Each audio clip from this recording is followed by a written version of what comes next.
राम राम दोस्तों, कैसे हो आप।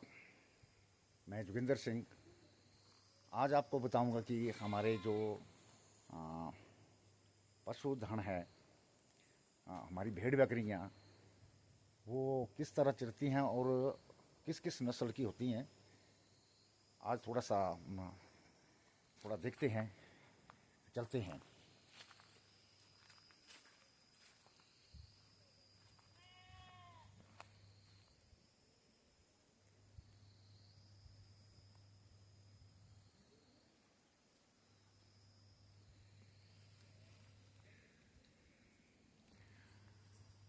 अभी जो भेड़ें हैं, ज़्यादातर हमारे जो भेड़ पालक हैं वो मरीन नस्ल की जो भेड़ें होती हैं तो उनको ज़्यादा पालते हैं।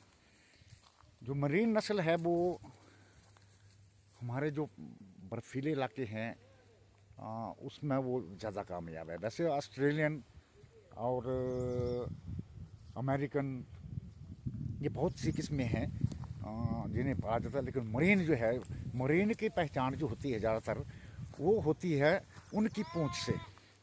उनकी एक लंबी पूंछ होती है, तो लंबी पूंछ के कारण जो है वो मरीन भेड़ जानी जाती है। तो ये हमारी मरीन भेड़। अगर इसको गौर से देखें तो इसकी एक लंबी पूंछ है और ये इनके ऊन भी ज़्यादा निकलती है और इनका जो मीट होता है वो भी ज़्यादा होता है। वैसे ऑस्ट्रेलियन जो हैं वो अगर वजन के हिसाब से जाने तो ऑस्ट्रेलियन जो हैं वो सबसे भारी होती हैं, मतलब वजन की ज़्यादा होती हैं। और मरीन भेड़ें जो ऊन जो है वो उनकी ऊन थोड़ी नरम होती है। तो भांति भांति किस्म के ये हमारी जो भेड़ें हैं वो होती हैं। कोई काली चितरी, देखिए काली भेड़ें,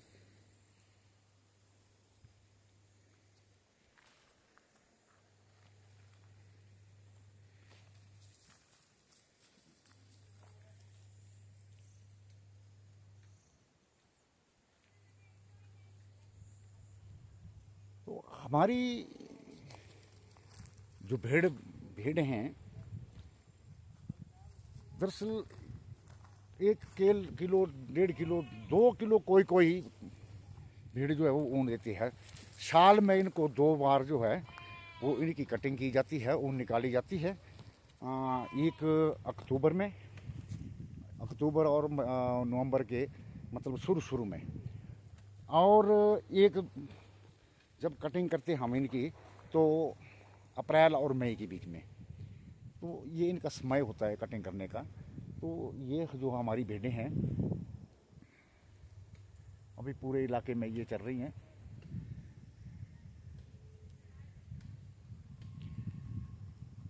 बहुत से लोग जानना चाहते थे कि भेड़ों का छोड़ने का टाइम, उनका टाइम जो है सवेरे 6 बजे के बाद जो वो भेड़ें जो वो चरने के लिए निकल जाती हैं। और जब 10-11 की बजे जब अभी धूप लगती थोड़ी, तो ये थोड़ा घास फूस खा के फिर ये आराम करती हैं छाया में। और सर्दियों में ये नीचे जाती हैं तो वहाँ पर जो है वो हमारा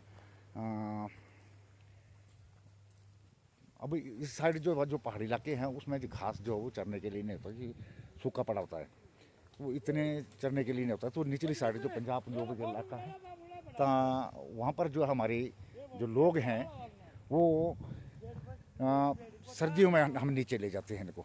और जब गर्मी आती है तो हम इनको वापस ले आते हैं। जब यहाँ वापस लाते हैं, जब गांव में होते हैं तो हम क्या करते हैं, इनकी कटिंग करते हैं, इनकी ऊन जो है निकाली जाती है।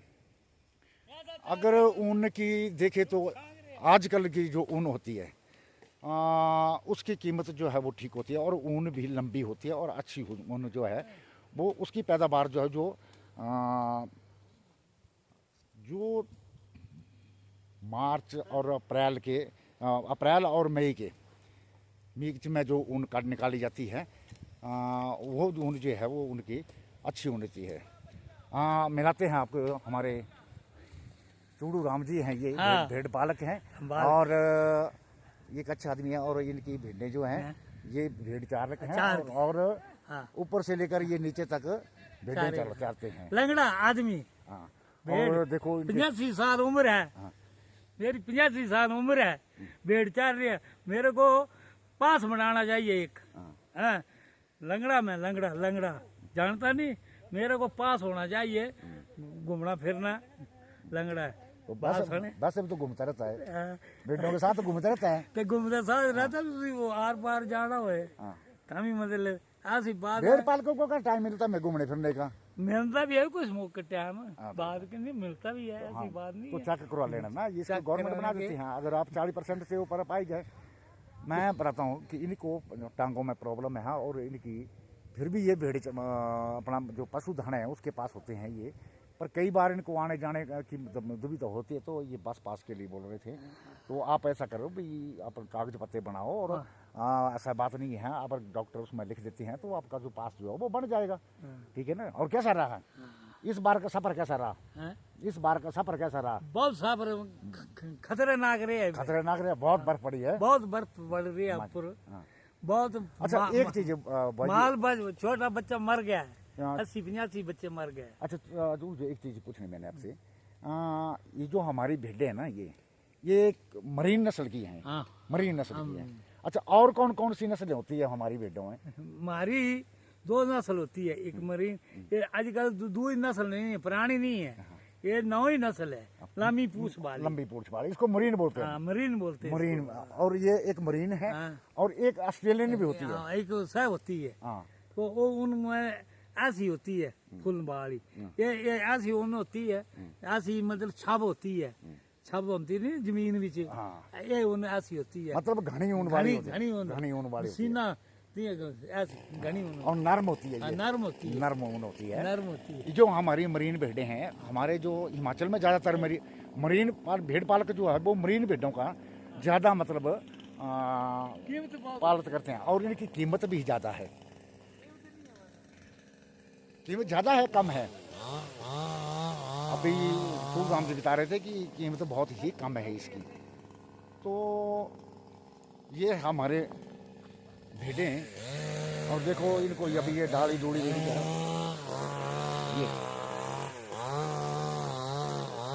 चारों तरफ बैठी है ये।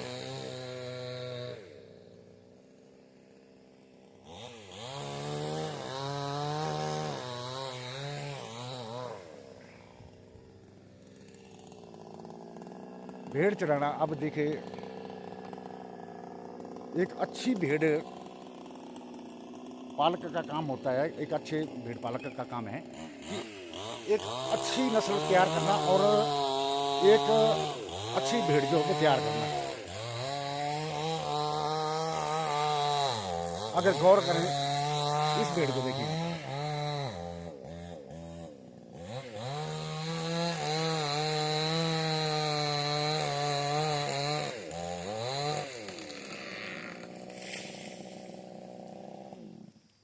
ये जो भेड़ है इसकी कीमत इस वक्त मेरे अपने हिसाब से तो कम से कम 20 और 25 हज़ार के बीच में होगी, और वजन भी कम से कम इसका 40-45 किलो होगा, 50 किलो तक ये। तो वही भेड़ें रखते हैं जिनका वजन होता है, और उनकी ऊन जो है वो नरम होती है और उसकी कीमत जो है वो ज़्यादा होती है। तो ये थे हमारे भेड़े। बाकी आप नज़ारा तो बहुत अच्छी तरह से देख सकते हैं।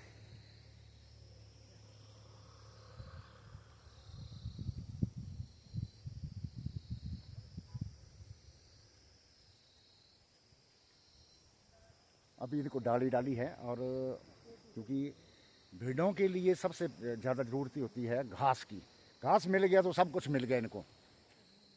जो हमारे भेड़ पालक होते हैं वो सबसे ज़्यादा भेड़ों को घास के बारे में सोचते हैं। बस घास मिल गया तो समझो इनकी भेड़ें नंद। जहाँ घास मिला वहीं ही है, और रात को बैठ भी जाते हैं और वहाँ चारागाह भी बना लेते हैं। अभी चारागाह भी थोड़े थोड़े कम हो गए क्योंकि जंगल में दूसरी बूटियाँ जो है वो तैयार हो गई। अब जब ये पशु हमारे जो भेड़ बकरियाँ हैं, जब ये पहाड़ों में होती है तो एक निर्घास होता है।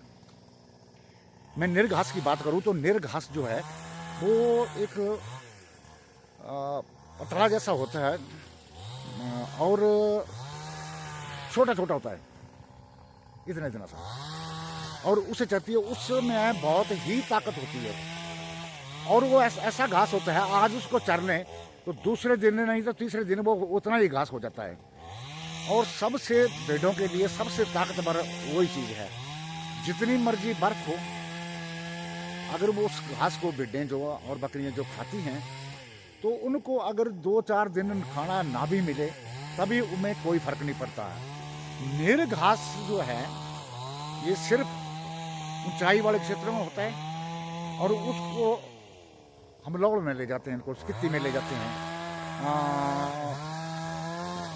हमारे जितने भी दर्रे हैं ऊपर इसको ले जाते हैं, भरमौर वाले जो हमारा धौलाधार क्षेत्र है ऊपर, तो यहाँ जो मतलब सर्दियों में जब हम ना गर्मियों में और बरसात में जब ऊपर भेड़ बकरियाँ होती हैं तो वो निर्घास खाती हैं और भांति भांति की जड़ी बूटियाँ जो है वो खाती हैं। तो इनका दूध जो है, जो हमारी बकरियाँ हैं, तो उनका दूध जो है वो इतना ताकतवर उनके लिए, जैसे डेंगू मलेरिया वाले होते हैं तो उनको ज़्यादा दिया जाता है। जिनके शेल वीक होते हैं उनको बकरी का दूध दिया जाता है। कुछ दवाइयों में बकरियों का घी पड़ता है। और दवाई जो हमारी जो गादी बकरी है उसका दूध जो है और वो इतना ताकतवर होता है, मतलब वो एक किस्म की मेडिसिन होती है। और उनका घी जो है वो सबसे उत्तम माना गया है। वो मेडिसिन होती है, वो एक दवाई होती है और बहुत से लोग उसको दवाई में भी डालते हैं। तो ऐसी ऐसी ज़िंदगी है हमारी पहाड़ियों की और हमारी भेड़ पालकों की। बाकी वीडियो अच्छी लगी हो तो लाइक ज़रूर करना। एक बार आपको फिर थोड़ी सी झलक दिखाते हैं हमारी जो भेड़ बकरियां हैं वो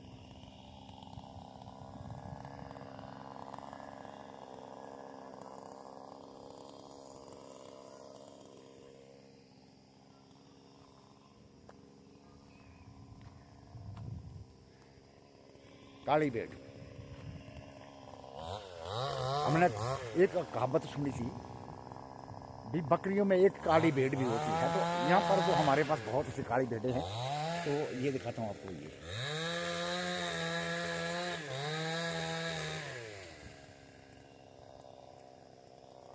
हमारी एक कहावत है कि हर घर में एक कोई काली भेड़ जरूर होती है। काली भेड़ को एक कहावत में बनाया गया है कि जिस घर में काली भेड़ हो, मतलब वो उदाहरण बुजुर्ग देते थे। लेकिन आजकल जो है वो मैक्सिमम भेड़ें जो हैं वो हमारी जो काली होती है और आधी काली होती हैं, आधी सफ़ेद होती हैं। और अगर गढ़वाल की बात करें तो हमारे जो हैं वो भूरे रंग की भी होती हैं, जिन्हें हमें कोड़ी भेड़ बोलती हैं। तो उस तरह की भी हमारे पास भेड़ें होती हैं। तो अगर आपको वीडियो अच्छा लगा हो तो लाइक और शेयर करें। जय हिंद।